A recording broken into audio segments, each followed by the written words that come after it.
Volvo is not known to brag about horsepower. Not that Volvo has anything against horsepower. It wouldn't have the Polestar performance brand if it did.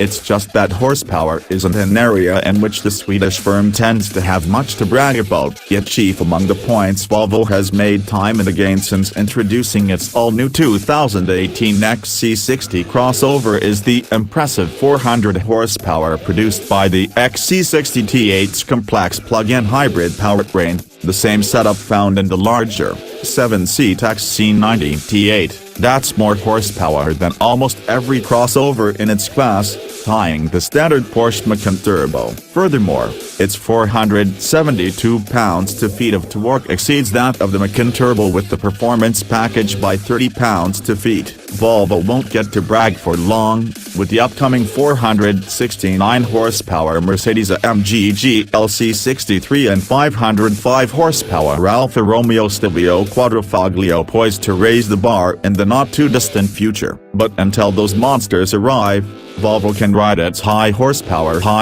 right into the 400 horsepower club, where Swedes have rarely been seen until now. Macan Turbo, you're safe. We came away from our first drive in the 316 horsepower XC60 T6 quite impressed, and so we were curious to see how Volvo would put the T8 powertrain's additional 84 electric ponies to use in the smaller of its two SPA-based crossovers. Would the added power turn the XC60 into a fearsome sporting machine that could give the Macan Turbo some competition? Or would the XC60 T8 parrot the stoicism of the XC90 T8? For us, the answer would be found 1,000 miles away and 1 mile above sea level in Denver, Colorado, where we drove the XC60 T8. Once we got to the mile-high city, we didn't need to travel even a full mile forward before determining that the Macan Turbo's position is safe. From the moment we sat inside and scanned the finery of our inscription grade test example,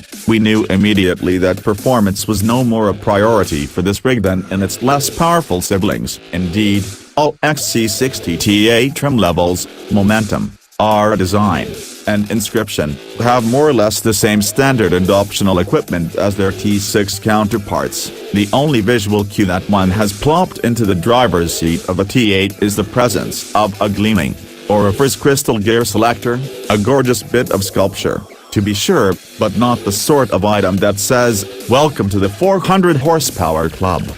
Likewise, Volvo did little to sharpen the T8's other performance attributes. The T8's all-wheel drive system differs from that found in XC60 T5 and T6 models in its use of an 87 horsepower AC motor to turn its rear wheels rather than a drive shaft. Up front, a 46 horsepower electric motor is sandwiched between the 313 horsepower supercharged and turbocharged 2.0-liter inline-4 and the 8-speed automatic transaxle. The T8's 10.4 kWh lithium-ion battery pack is housed in the center tunnel where the drive shaft otherwise would be. Aside from an enlarged front center armrest and the emission of center air vents for rear seat passengers, the fitment of the T8's electrical components has little impact on the XC60's cabin.